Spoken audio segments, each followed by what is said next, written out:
You won't believe what gospel singer Andria Johnson just revealed about Pastor Creflo Dollar. After years of staying silent, she has finally decided to expose the truth. And let's just say it's sending shockwaves through the church community. What she uncovered about one of the most controversial mega-church pastors in America is beyond shocking. Stay tuned because this is one story you won't want to miss. Andria Johnson has always been known for her raw honesty, unfiltered approach to faith. Unlike many gospel artists who carefully craft their public image, Andria has never been afraid to speak her mind, whether it's about the struggles of being a gospel singer, her battles with addiction, or the hypocrisy she's witnessed in the church. But this time she's taken things to a new level. For years, rumors have swirled about Pastor Creflo Dollar, a well-known televangelist with a history of controversy. From his lavish lifestyle to his teachings on prosperity gospel, many have questioned whether his ministry is truly about faith or just about money. But what Andria is exposing now isn't just another rumor, it's something that could shake the very foundation of his ministry.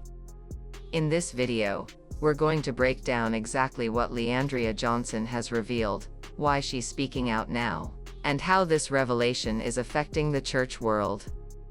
But here's the craziest part, this isn't just about Creflo Dollar. What Andria has shared exposes a much deeper issue in the gospel industry, one that many have suspected, but few have dared to speak about publicly. So, what exactly did she say? And how does it connect to Creflo Dollar's past controversies? Let's get into it. Andria Johnson has never been one to shy away from controversy. From the moment she won Sunday Best, she was different from the typical gospel artist. While others presented a polished, picture-perfect image, Andria was open about her struggles, her past mistakes, and her ongoing battles. But no one expected her to come forward with something this explosive. It all started during a live stream, where Andria, in her usual unfiltered way, began to discuss the corruption she had witnessed in the gospel industry. At first, it seemed like she was speaking generally, criticizing the way some pastors and gospel artists exploit their followers for financial gain, but then she dropped a bombshell. She named Pastor Creflo Dollar directly, accusing him of using his ministry to manipulate people into giving money under false pretenses. According to Andria, she had personally witnessed situations where church members were pressured into giving large sums of money, sometimes even when they couldn't afford it. She claimed that people were being promised financial breakthroughs in return for their offerings, but in reality, the only person benefiting was Creflo Dollar himself. She even alleged that some of these donations weren't just voluntary gifts, but rather demands made under intense spiritual pressure. And here's where it gets even more shocking. Andria hinted that she wasn't the only gospel artist who knew about this. She suggested that many within the industry are fully aware of these practices but choose to stay silent because speaking out could cost them their careers. So why did Andria decide to speak up now, and what exactly does she claim to have seen behind the scenes? The answers will leave you speechless. Andria Johnson's decision to speak out against Pastor Creflo Dollar wasn't just a spur-of-the-moment rant. According to those close to her, she had been holding on to this information for years, struggling with whether or not to reveal what she knew. But after witnessing countless churchgoers being financially drained in the name of faith, she finally decided enough was enough. Andria revealed that during her rise in the gospel industry, she was introduced to an entirely different world, one that the public never gets to see. She described being invited to exclusive gatherings where high-profile pastors, gospel singers, and industry executives openly discussed the business of church. And yes, she called it a business because, according to her, that's exactly what it is. At these events, she overheard conversations about how to maximize donations from congregations. She described situations where pastors would brainstorm strategies to encourage more giving, whether through fear-based sermons, promises of supernatural rewards, or even direct pressure tactics. Some leaders, she claimed, knew exactly what phrases to use to stir emotions and make people feel guilty if they didn't give enough. And the bigger the donation, the bigger the so-called blessing they would receive. Andria's most damning claim was that some churches, including Creflo Dollars, had systems in place to track how much members were giving. She alleged that certain church leaders kept tabs on who was donating the most and the way these people were given special treatment, private meetings with the pastor, access to exclusive events, and even personal prophecies that seemed suspiciously catered to their financial status. Meanwhile, those who struggled to give were often shamed either directly or indirectly for their lack of faith. But the most shocking part, Andria claimed that some pastors, including Creflo Dollar, weren't just using church donations to fund their ministries. She alleged that millions of dollars were being funneled into personal accounts used to finance lavish lifestyles that included private jets, luxury homes, and designer clothes. And while church members were scraping together their last dollars to sow a so-called miracle seed, these pastors were living like kings. She didn't stop there. Andria went on to say that she had personally been approached with offers to participate in these financial schemes. She claimed that certain industry insiders encouraged her to play the game, to preach about prosperity and financial blessings in exchange for a cut of the donations. If she had agreed, she could have been making millions just like the others, but something about it never sat right with her. She couldn't bring herself to take advantage of people's faith. But here's where it gets even more disturbing. Andria suggested that there were serious consequences for those who refused to stay silent. She hinted at intimidation tactics, blackballing, and even threats against gospel artists who dared to question the system. And now that she's spoken out, what does this mean for her career? Will she face retaliation from the gospel industry? And more importantly, how will Creflo Dollar respond to these shocking allegations? Andria Johnson's revelations about Creflo Dollar didn't come out of nowhere. For years, rumors had circulated about the staggering wealth amassed by the controversial pastor, but hearing it from someone who had witnessed the inner workings of the gospel industry made it even more alarming. Creflo Dollar is no stranger to criticism. His name has been associated with prosperity preaching for decades, with messages that often emphasize financial giving as a pathway to blessings. But the question has always been, who is really being blessed? Andria claimed that Creflo Dollar didn't just preach prosperity, he lived it. She detailed how his wealth was far beyond what most churchgoers could even comprehend. We're talking about multiple luxury homes in different states, high-end cars that most people only dream of, and of course his infamous private jets. And here's where it gets interesting. Andria alleged that some of these assets weren't just purchased with personal income. According to her, millions of dollars in tithes and offerings were used to fund these extravagant expenses, disguised as ministry expenses. One of the most controversial moments in Creflo Dollar's career was when he asked his congregation for $65 million to buy a Gulfstream G650 private jet, one of the most expensive aircrafts in the world. At the time, his ministry defended the request by saying that a private jet was necessary for international missions. But according to Andria, this was just the tip of the iceberg. She claimed that these high-price purchases were more about personal luxury than spreading the gospel. She described how church donations were allegedly used to fund extravagant trips, designer shop spree, and even luxury vacations for Creflo and those in his inner circle. According to Andria, some of these expenses were cleverly written off as church-related activities to avoid scrutiny. But here's where it gets even more concerning. Andria suggested that some of the people funding this lifestyle had no idea how their money was really being used. She claimed that many church members who faithfully tithed were struggling financially themselves. Some couldn't pay their rent, some were drowning in debt, yet they continued giving because they were promised financial breakthroughs in return. And that's exactly how prosperity preaching works. It convinces struggling people that if they just give a little more, God will bless them abundantly. But Andria argued that the real abundance was going straight into the pockets of pastors like Creflo Dollar.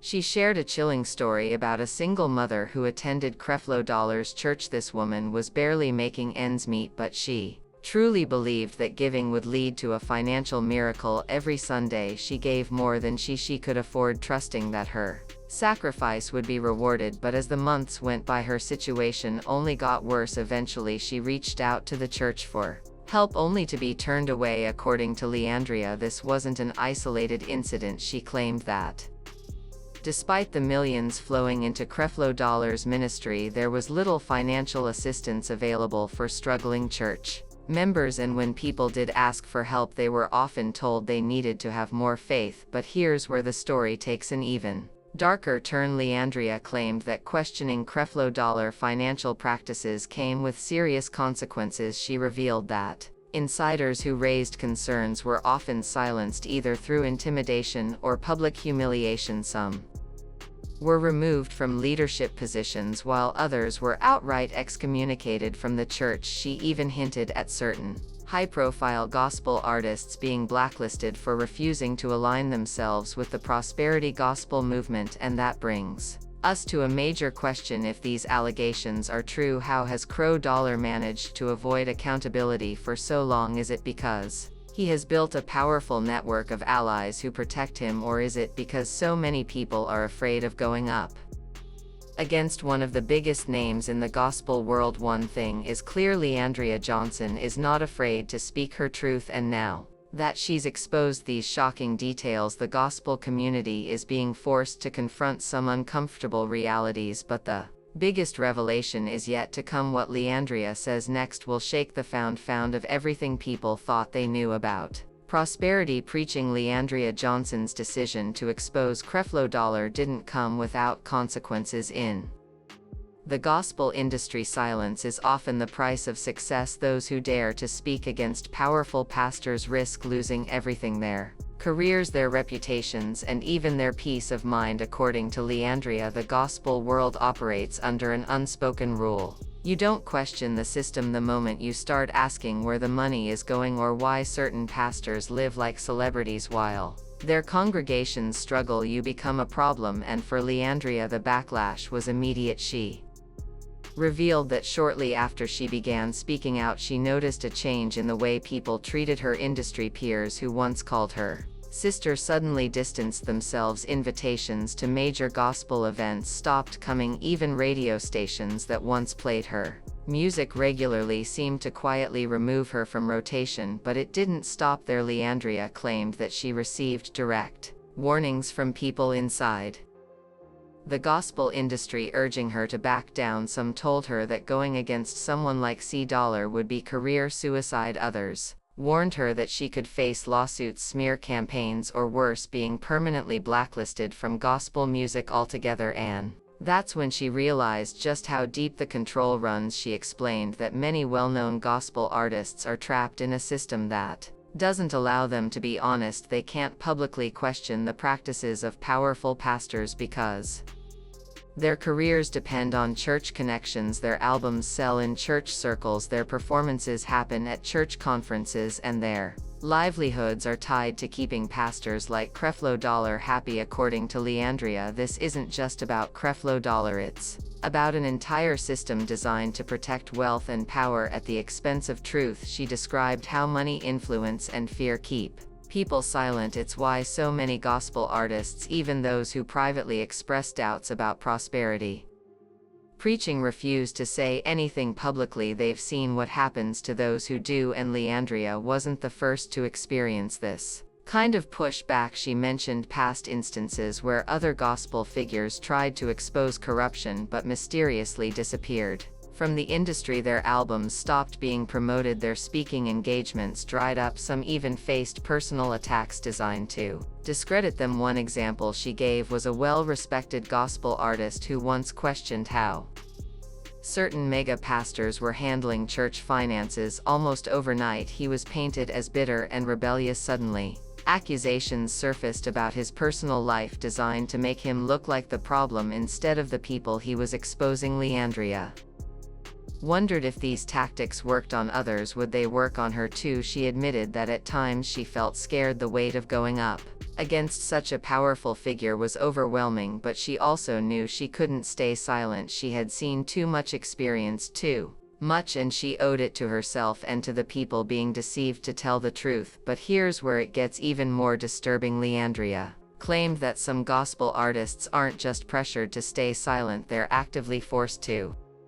participate in the deception. She alleged that certain high-profile artists are instructed to endorse prosperity preachers appearing at their conferences and backing their messages even if they don't believe in them. Some are even coached on what to say in interview, used to make it seem like they fully support the doctrine. According to Andria, it's all about maintaining the illusion. If gospel artists, people that audiences trust, stand beside these pastors, it reassures churchgoers that everything is fine. And this is where Andria's story took a shocking turn. She claimed that there were times she herself was pressured into the system. She recalled moments when she was encouraged to preach about prosperity, to align herself with certain pastors, and to promote messages she did fully believe in. At the time, she felt like she had no choice. The industry had given her a platform, and stepping outside of the system meant risking it all. But over time, she couldn't ignore the truth anymore. She began to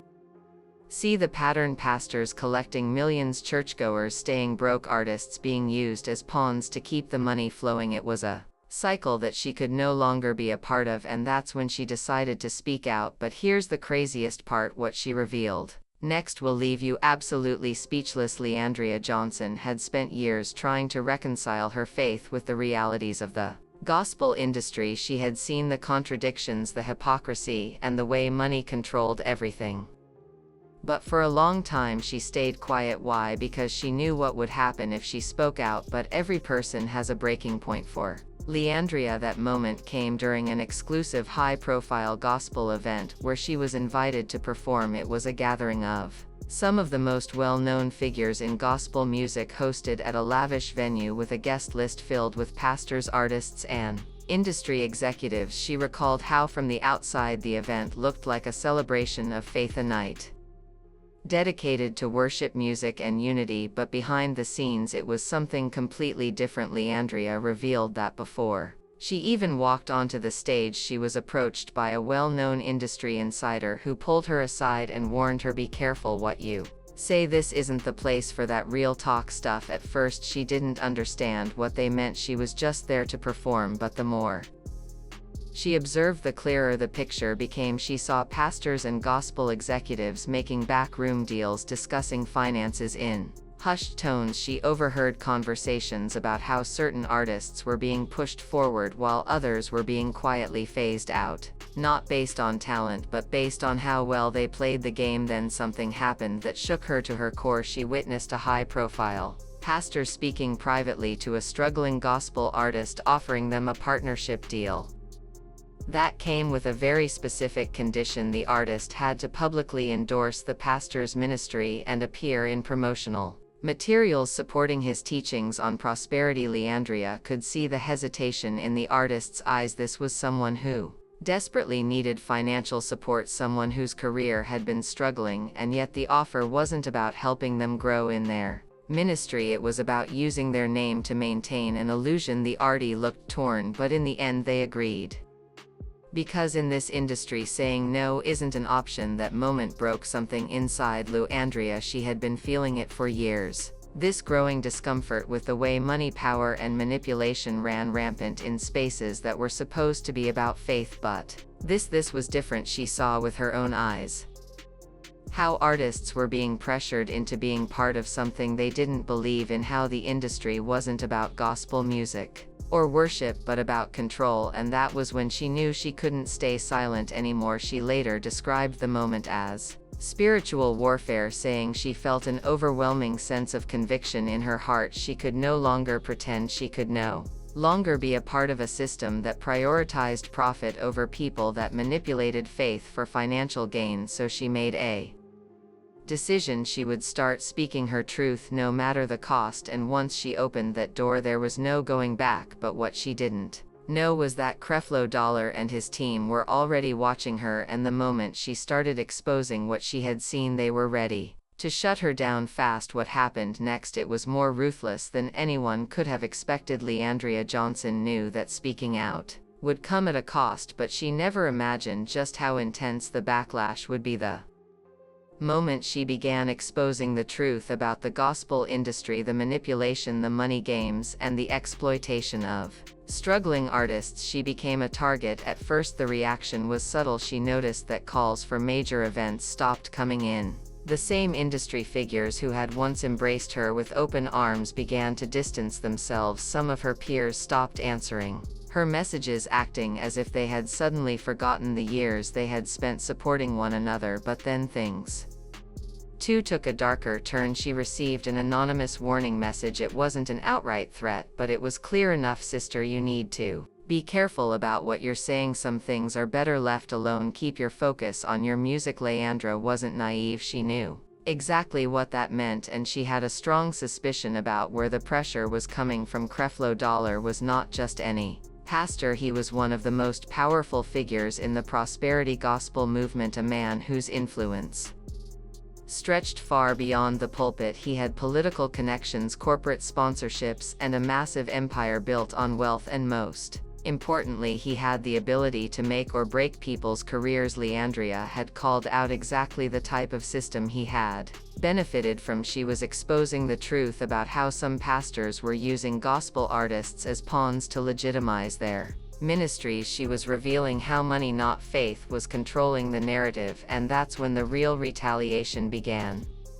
Andria's reputation under attack shortly after her public comments. Whispers started spreading about Andria. Some church circles began labeling her as ungrateful, rebellious, and even unholy. Rumors started flying suggesting that she was unable, that she was struggling with personal issues, and that her comments shouldn't be taken seriously. Even more shocking, certain gospel executives began pushing stories to the media attempting to discredit her. She later admitted in an emotional interview that she received messages from industry insiders warning her that she was being watched. You think you're just talking, but you're making enemies in powerful places, one message said. And then came the financial pressure. Suddenly some of her biggest financial supporters started pulling away deals that had been in the works. Mysteriously fell through. Even concert promoters, people who had booked her in the past, began